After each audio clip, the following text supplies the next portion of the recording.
নমস্কার বন্ধুরা, আমার চ্যানেল সাথী সিম্পল লাইফের নতুন একটি ভিডিওতে তোমাদের জানাই অনেক অনেক স্বাগতম। আশা করছি তোমরা সকলে খুব ভালো আছো আর আমিও খুব ভালো আছি।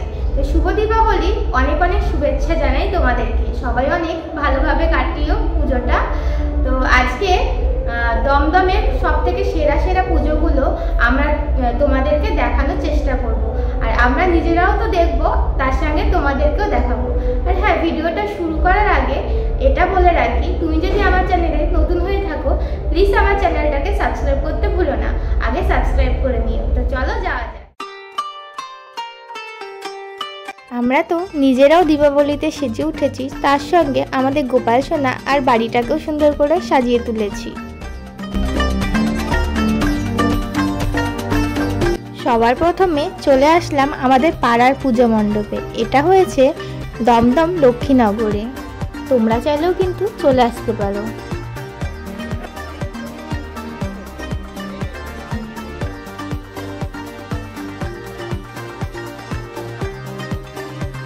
আমাদের পাড়ার পূজা মণ্ডপটা তো তোমরা দেখতেই পেলে, কেমন হয়েছে অবশ্যই কমেন্ট করে জানিও। তো চলো এরপর পরবর্তী প্যান্ডেলে যাওয়া যাক।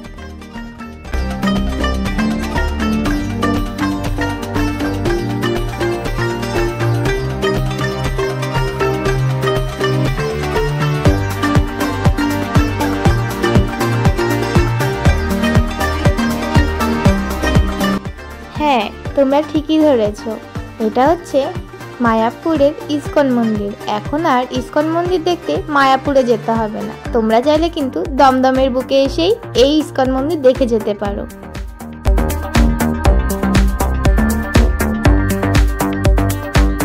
প্যান্ডেলের বাইরেটা তো তোমরা দেখতেই পেলে, এবার চলো প্যান্ডেলের ভেতরে যাওয়া যাক।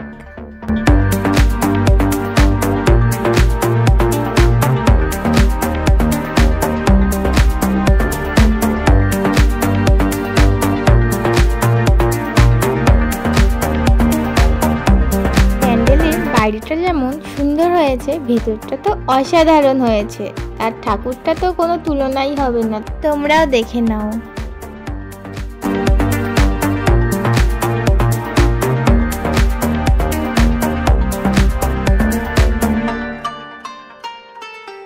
এই প্যান্ডেলটা তো আমরা দেখে নিলাম, এরপর আমরা চলে যাব স্টেশন রোডের দিকে।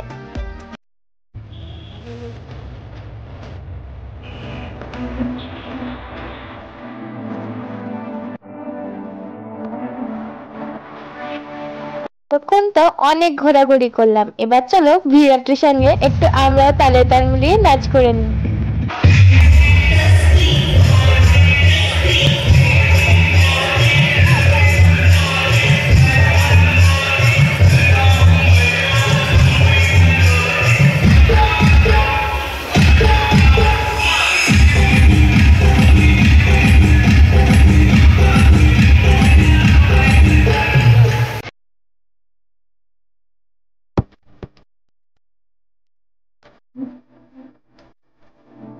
এখন আমরা দমদমের শিলকরণীতে চলে এসেছি, আর এই পুজোটা সবাই এক নামেই প্রবীরপাড়ের পুজো নামেই চেনে। দমদমবাসীদের কাছে তিনি কেটিদা নামেই পরিচিত।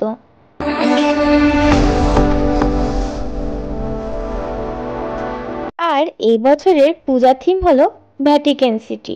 তোমাদের কেমন লেগেছে অবশ্যই কিন্তু কমেন্টে জানিও।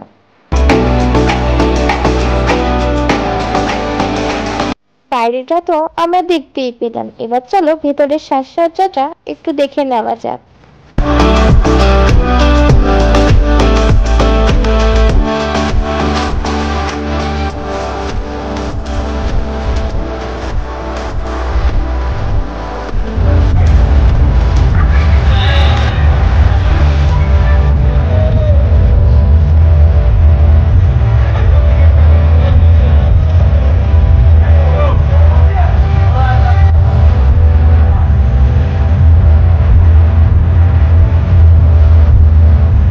এবার আমরা চলে এসেছি কেদারনাথ মন্দিরে।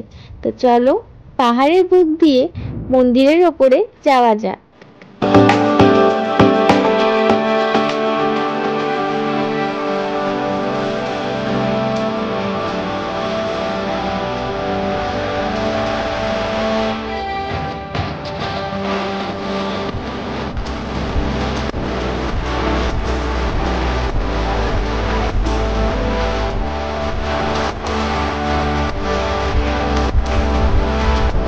এই প্যান্ডেলের মোটামুটি সব কিছু ঠিকঠাক ছিল, শুধুমাত্র আমার মনে হয়েছে সিঁড়িটার দিক দিয়ে আরেকটু ভালোভাবে বানালে হয়তো ভালো হতো, কারণ সিঁড়িগুলো অনেক খাড়া খাড়া ছিল আর আমাদের উঠতেও অনেক প্রবলেম হচ্ছিল।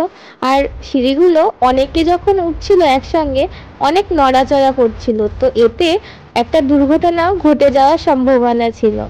অবশেষে সিঁড়ি দিয়ে কষ্ট করে উঠে বাবার দর্শনটা আমরা করলামই, তার সাথে একসাথে মায়ের দর্শনটাও আমরা করে নিলাম। দমদম স্টেশন রোড থেকে দমদম নাগের বাজার পর্যন্ত কিন্তু রোডের ওপরেই এত সুন্দর সুন্দর পূজা মণ্ডপ তোমাদের চোখে পড়ে যাবে।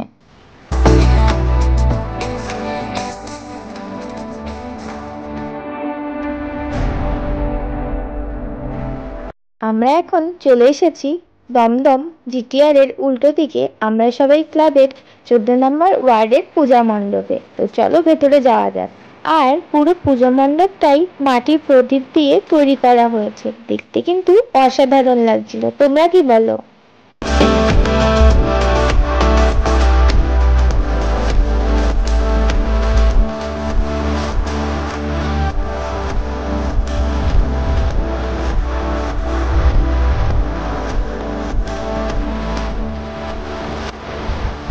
মণ্ডপ থেকে বেরিয়ে গোপাল সোনার জন্য একটা বাঁশি কিনে নিলাম।